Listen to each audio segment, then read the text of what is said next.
بسم اللہ الرحمن الرحیم۔ معزز خواتین و حضرات، السلام علیکم ورحمۃ اللہ وبرکاتہ۔ غیرت یہ اللہ ملک العلم رب الجلال والاکرام کا ایک نادر اور نایاب تحفہ ہے، اور یہ خوش نصیبوں کو ہی ملتا ہے۔ آج کا ہمارا حدیث کا سبق غیرت ہی کے حوالے سے ہے کہ اصل غیرت مند کون؟ بظاہر یہ حدیث آج سے 1500 سال پرانی ہے کم و بیش، لیکن اصل میں یہ حدیث آج کے حالات کے عین مطابق بول رہی ہے۔ مشکات المصابیح کتاب النکاح اور باب ہے لعان کا، 3316ویں حدیث کتاب میں اور 6 ہے باب میں۔ الفاظ سماعت فرمائیے گا۔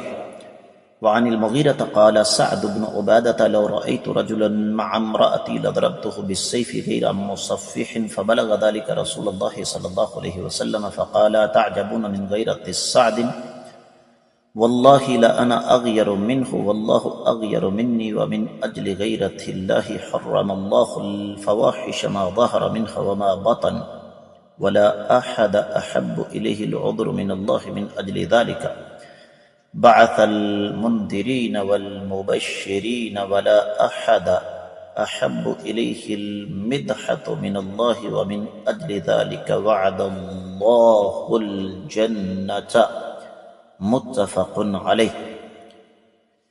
معزز خواتین و حضرات، حدیث کے بارے میں آپ کو پتہ چل گیا کہ یہ متفق علیہ ہے، صحیح بخاری اور صحیح مسلم کی روایت ہے۔ میں اس کا تفصیلی حوالہ آپ کی خدمت میں رکھتا ہوں۔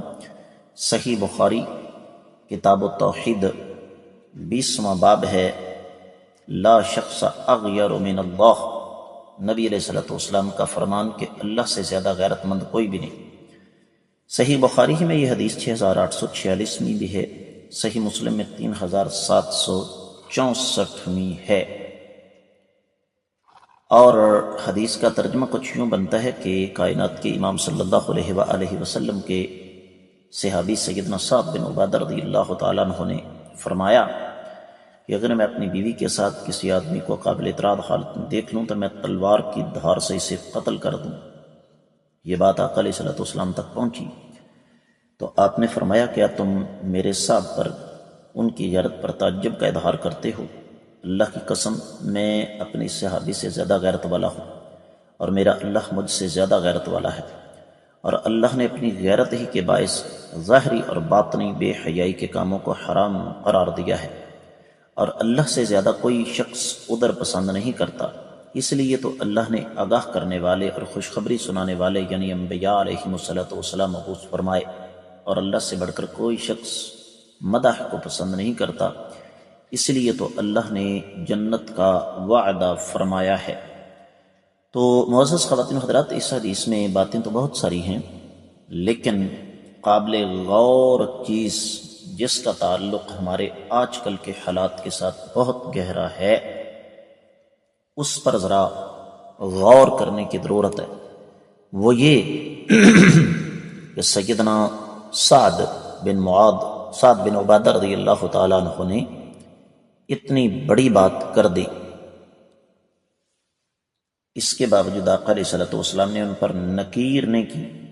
یہ نہیں کہا کہ سعد نے غلط کہا ہے۔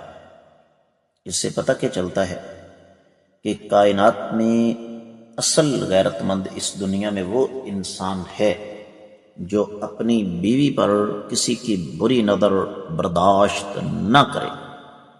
اب اس حدیث کی روشنی میں مجھے اور آپ کو سوچنا چاہیے کہ ہم کس نہج پر چل رہے ہیں۔ کیا ہم ایسا اہتمام کرتے ہیں کہ ہماری خواتین دوسروں کی بری نظروں سے محفوظ رہ سکیں؟ یہ ہے اصل سوال۔ اور ایک اور بات ذہن میں رکھیے گا کہ اللہ ملک العلم رب الجلال والاکرام نے شرک اور زنا، زنا سے مراد عملی زنا ضروری نہیں، آنکھوں کا بھی زنا ہوتا ہے، ہاتھوں کا بھی ہوتا ہے، پاؤں کا بھی ہوتا ہے، کانوں کا بھی ہوتا ہے، ان دونوں کو ایک آیت مبارکہ میں جمع کر دیا۔ کس وجہ سے؟ زیادہ تر اہل علم کے نزدیک یہ دونوں قریب قریب ہیں، کیونکہ شرک اللہ کی غیرت کو چیلنج ہے، اور زنا یہ ایک غیرت مند مرد کی غیرت کو چیلنج ہے۔ تو اس آیت مبارکہ سے ہمیں اصل سبق یہی ملتا ہے کہ ہمیں اپنی غیرت کا احترام کرتے اور کرواتے ہوئے، اپنی خواتین کا خصوصی طور پر خیال کرتے ہوئے ان سے پردہ کروانا چاہیے۔ امید ہے کہ انشاءاللہ یہ حدیث آپ کو اچھی طرح سمجھ آ گئی ہوگی۔ اس کے ساتھ ہی اجازت چاہوں گا۔ السلام علیکم ورحمۃ اللہ وبرکاتہ۔